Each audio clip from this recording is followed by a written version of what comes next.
Welcome to the Vital Spirit podcast. I'm Dr. Kelly Livingston, a naturopathic physician and your guide to a new health reality, one that connects body, mind, and spirit. Together, we'll dive deep into the art and science of holistic healing.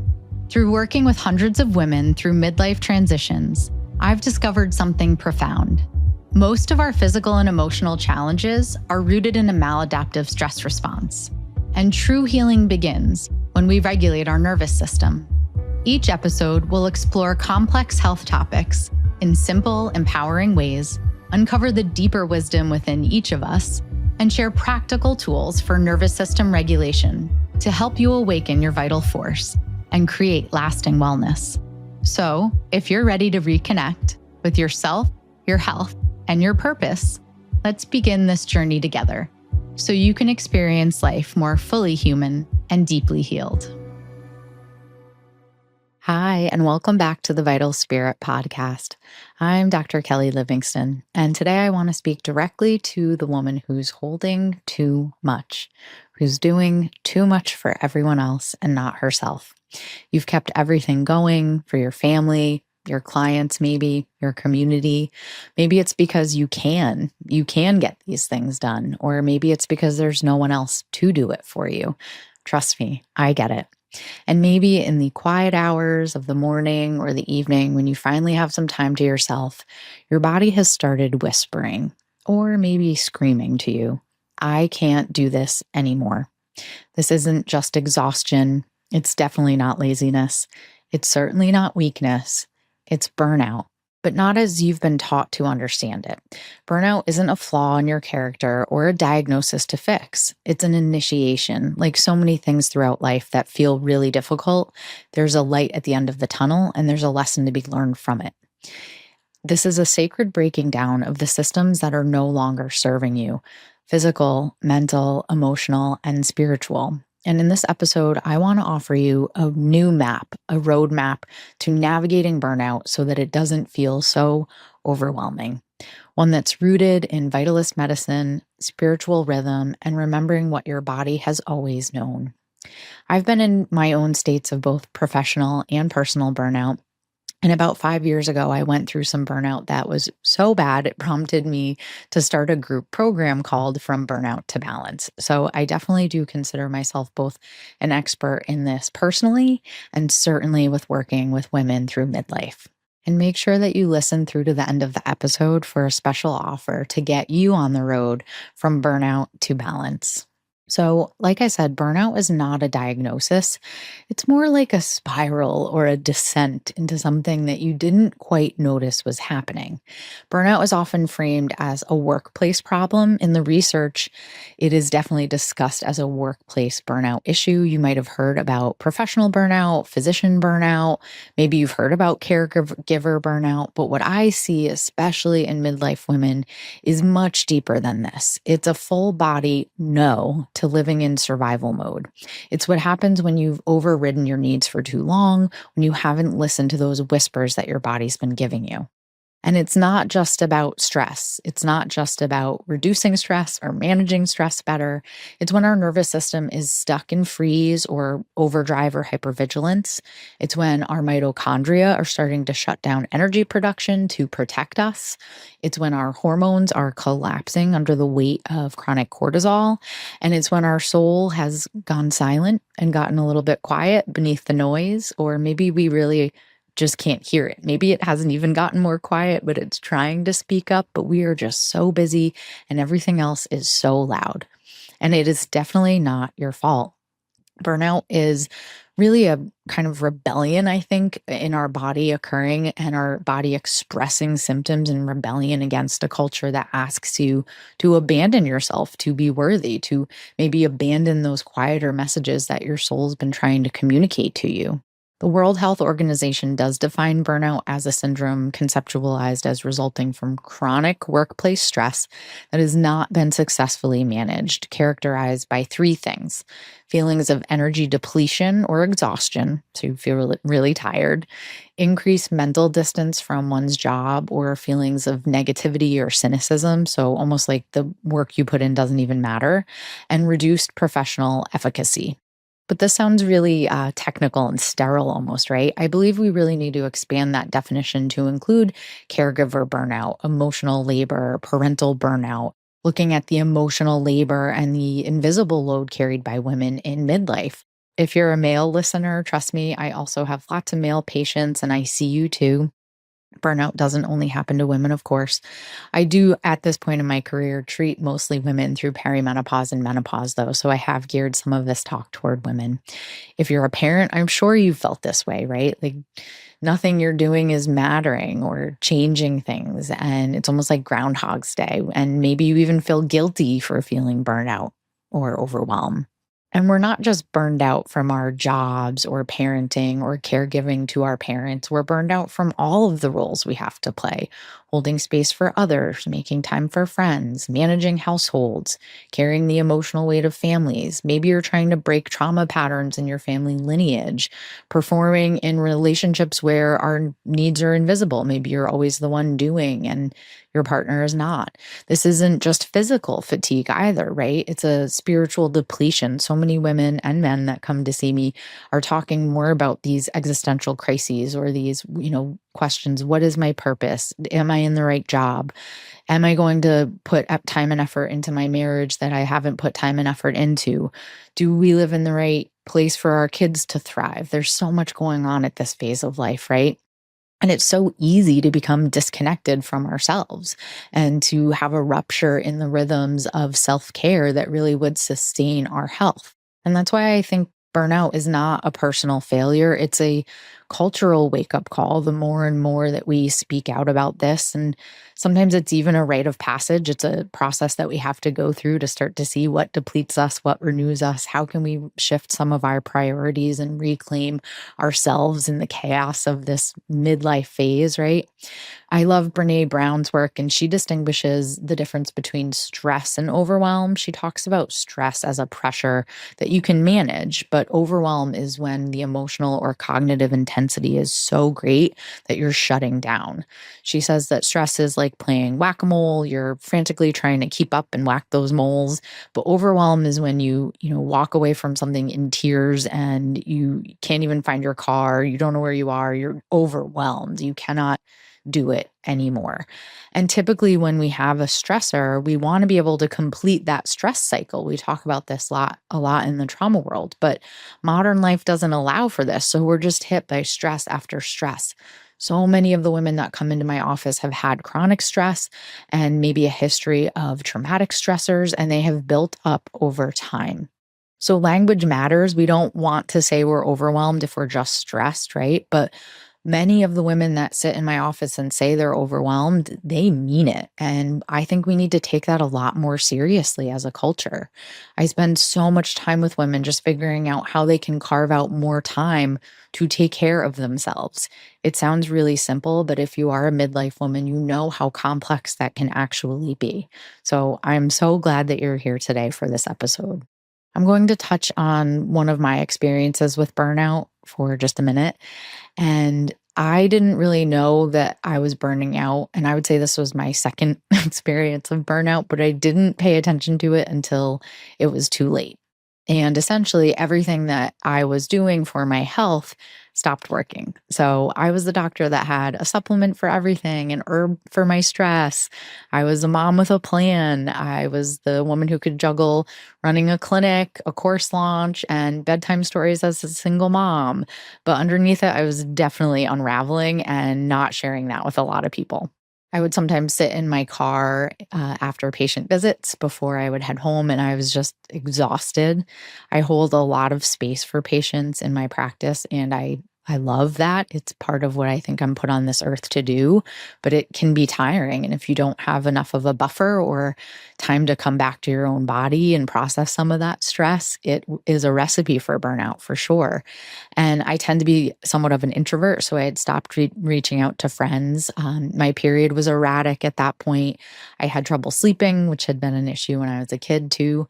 I felt kind of numb, and then also really emotional sometimes, and like my window of of tolerance was decreased, or my threshold was, I was reaching that threshold a lot more quickly than I was used to. And my body, which is so wise, had been whispering to me for years through tension, where I would carry my stress, through fatigue. Some gut symptoms had returned. I was losing my hair. I had anxiety, which usually I'm not an anxious person. I tend more toward depression. I had some brain fog going on, and I had my naturopath run blood work. I was anemic. So my body was screaming. It was like, stop, not okay. I can't do this anymore. And like I said, this wasn't my first round of burnout. So you would think that I would pay attention, but it creeps up on the best of us. And what I learned through this process is that burnout isn't just about doing too much. It's about the roles we play to survive: the caregiver, the fixer, the good daughter, the provider, the one everyone leans on. Mel Robbins had a podcast recently, and I've actually never listened to her podcast before. And something about the title, I think there was overwhelm in the title, and it prompted me to listen. And it was so good. I highly recommend it. Something that struck me was that she said that it's not that women don't ask for help. It's that we've been conditioned to believe our value is in what we do for others. And I am so guilty of this. That really landed for me.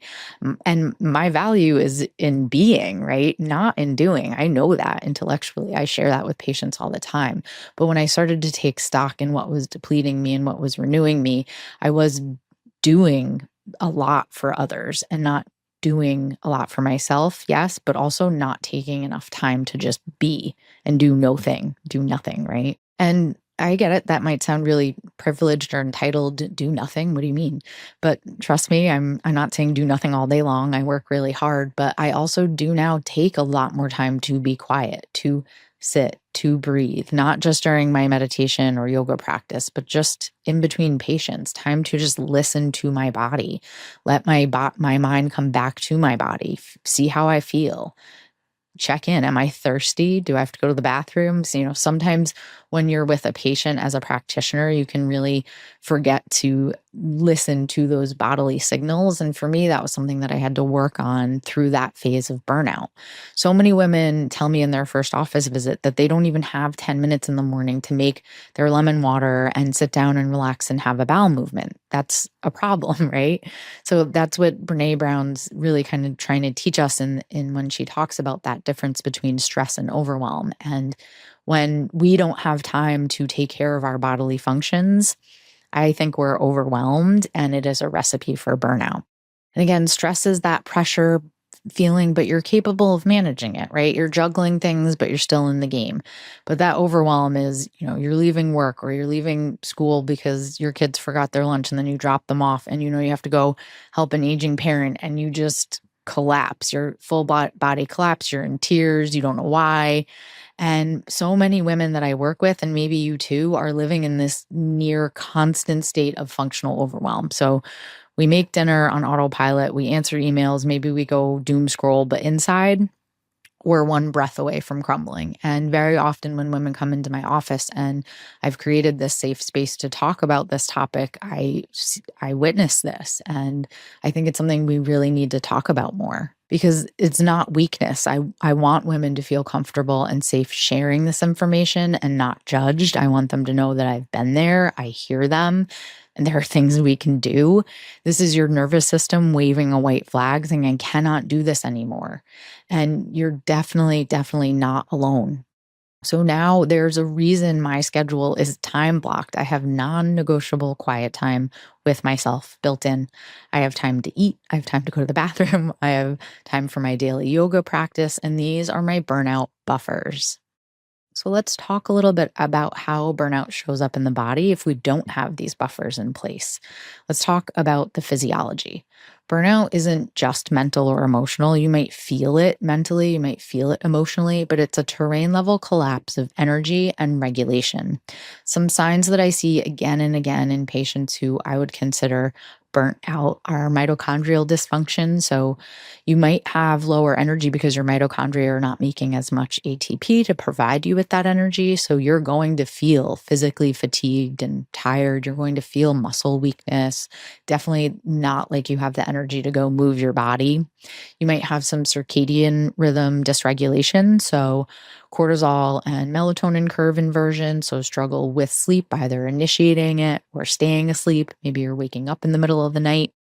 And definitely that HPA axis depletion. We've talked about the hypothalamic pituitary adrenal axis in episodes before. So you might feel wired but tired. You might have irregular cycles, anxiety, depression, these mood fluctuations and irritability. All of this can be related to our HPA axis. Gut brain axis disturbances, so IBS, bloating, inflammation in the gut, microbiome changes. These are very often part of what looks like burnout or presents like burnout, and definitely hormonal changes and hormonal chaos, even. So maybe some estrogen dominance or low progesterone, thyroid imbalances. These are all physical results of a burnout state. And I'll probably have an episode teasing out the difference between what is adrenal burnout versus HPA axis dysfunction. And that's not this episode today necessarily, but these are all physical signs and symptoms of burnout. And under all of that is a dysregulated nervous system that doesn't feel safe. We've definitely talked about this before, right? This is the cell danger response, the body intentionally turning down energy production when it no longer feels safe. And guess what? You feel burnt out. The vagus nerve, remember, our body's brake pedal, becomes less responsive, and our heart rate variability drops in response to all of this chronic stress. So we lose access to our parasympathetic or calming rest and digest tone that we need for healthy restoration. So your body is not betraying you when you feel burnt out, it's actually protecting you. So let's name some of the root causes or root cause buckets that can contribute to this state. So I like to talk about these root cause buckets of deficiencies or toxicities when I'm talking about burnout or fatigue. So, some deficiencies that can make your window of tolerance less or lower your threshold for stress and create the situation that will lead to burnout are going to be deficiencies in nutrients, right? In your vital nutrients that you need to thrive. Not getting enough sleep, certainly. Not getting enough protein, healthy omega-3 fatty acids, minerals in the diet. Not having restorative, supportive relationships. Not having time in nature, not getting enough quiet time to yourself to connect, and definitely not having meaning or purpose in life are themes that I see contributing. Now, some of the toxicities that might contribute would be environmental stressors like exposure to mold, heavy metals, lots of microplastics, emotional stressors, so unprocessed trauma, codependent relationships, perfectionism are some examples of that. Definitely endocrine disrupting chemicals that we're exposed to in the environment. And certainly gut dysbiosis and inflammation is a huge trigger, right? And I would say exposure to lots of time on screens, blue light, and that disconnect from nature or the natural rhythms. And typically, it's not about just finding one root cause, like anything. Burnout is layered. It's the result of years of cumulative burden, maybe years of not putting yourself first, and maybe neglecting some of those physical signs, pushing through the fatigue, one more cup of coffee, I'll sleep when I'm dead. That adds up. And you don't heal burnout just by chasing a lab result, but we certainly do want to make sure that our physiology is optimized, right? And true recovery from burnout is about honoring that healing response. And it is about rhythm and not so much about productivity, right? So healing burnout requires us to take time to slow down. It does require us to feel safety in our nervous system. And very often that can be difficult to do if we've constantly been go, go, go, go, go, and we don't feel safe getting quiet or slowing down. So sometimes that takes a little bit of practice, right? And healing burnout also requires leaning into the rhythms of nature and the rhythms of the day, the light and dark cycle, getting up with the sun, going to bed when the sun is going down, not pushing through, not getting on social media and binge watching a whole series at midnight, right? I get that that might be the only time you have, but when we're burning the candle at both ends like that, burnout is inevitably going to be the result. And certainly prioritizing rhythm in our nourishment and getting regular meals and keeping our blood sugar stable, moving our body regularly, having rest at the same time of the day every day. These are all things that I prioritize with patients as we work together.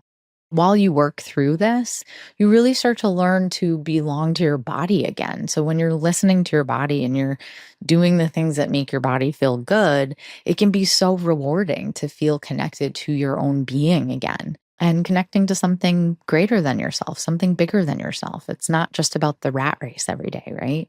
And this is really where the seeds of health come in. So the seeds of health are strategies backed in modern science and ancient wisdom. And I created them so that women could see that there could be a rhythm to their day, and it would include watering these seeds of health, but it wasn't adding to their overwhelm. It wasn't going to feel like a burden. So a reminder of those seeds, we have, mindfulness and breath work, we have hydration, we have movement, we have lymph love, food as medicine, time in nature, connecting with others, right? So this framework was born not just from clinical experience, but really from witnessing how the simple things restore vitality when maybe nothing else could.